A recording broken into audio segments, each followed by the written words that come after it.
Halo teman-teman, di video kali ini kita akan membahas masalah penting yang sedang dihadapi oleh generasi muda Indonesia, yaitu krisis membaca. Saat teknologi semakin maju dan informasi semakin mudah diakses, anehnya minat baca malah terus menurun. Yuk kita cari tahu apa penyebab dampaknya dan bagaimana cara kita bisa bangkit dari krisis ini. Tahukah kamu, menurut data terbaru, rata-rata orang Indonesia hanya membaca kurang dari 1 buku per tahun, bandingkan dengan negara-negara lain yang di atas 10 buku per orang per tahunnya. Ini termasuk tanda bahwa Indonesia sedang mengalami krisis literasi. Bahkan, survei menunjukkan bahwa skor kemampuan literasi di Indonesia masih di bawah rata-rata internasional dan skor PISA pada negara Indonesia mengalami penurunan dari tahun ke tahun. Data yang saya temukan di laman codeStats.id menunjukkan hasil skor kemampuan membaca di Indonesia dari tahun 2006 sampai 2022. Hal ini mempengaruhi kemampuan berpikir kritis dan daya saing generasi muda di era globalisasi.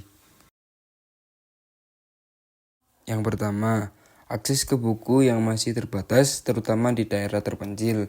Tidak semua anak muda punya perpustakaan atau buku yang mudah dijangkau.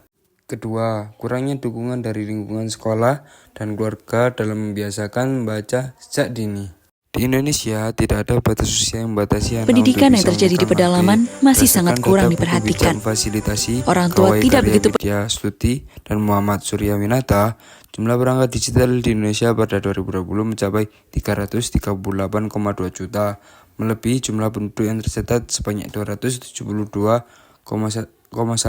juta jiwa.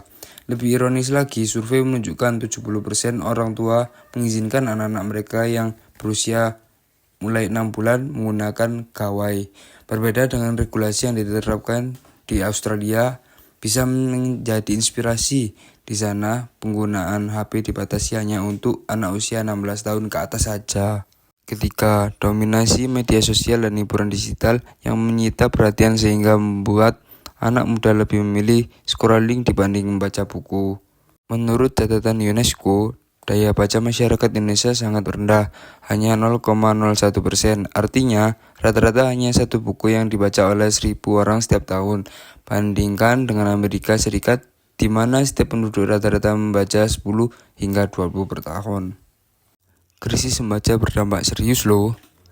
Yang pertama, mudah percaya hoax. Dengan data dari Kominfo pada tahun 2023 yang mencatat bahwa ada lebih dari 11.000 hoax tersebar di media sosial sepanjang tahun.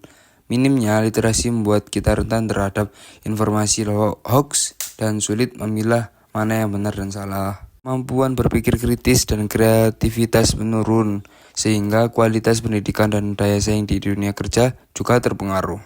Yang paling penting, budaya baca yang rendah juga menghambat pertumbuhan ilmu pengetahuan dan kebudayaan bangsa. Tingkat literasi di Indonesia mengalami pertumbuhan yang pesat di tahun 2022. Indonesia mencatat tingkat literasi setinggi 98,2%. Namun demikian, hasil studi Program for International Student Assessment dari OECD menyatakan 70% siswa Indonesia memiliki kemampuan literasi yang sangat rendah. Tapi, kita tidak boleh hanya pasrah. Ada beberapa langkah yang bisa kita lakukan bersama. Mulailah membiasakan membaca setiap hari, meskipun hanya beberapa halaman buku atau artikel yang bermutu. Memanfaatkan teknologi secara bijak, menggunakan aplikasi buku digital dan platform edukasi online untuk memudahkan akses bacaan. Ajak teman dan keluarga bergabung dalam komunitas baca atau diskusi buku agar semangat membaca tetap terjaga. Sekolah dan orang tua juga harus aktif menanamkan kebiasaan membaca sejak dini dan menyediakan fasilitas yang mendukung. Ingat teman-teman, membaca buku bukanlah cuma soal buku, tapi jalan pintu menuju pengetahuan dan masa depan yang cerah. Yuk, mulai dari diri kita untuk bangun budaya baca buku yang kuat. Bagikan video ini supaya banyak yang sadar akan pentingnya membaca. Sampai jumpa video berikutnya.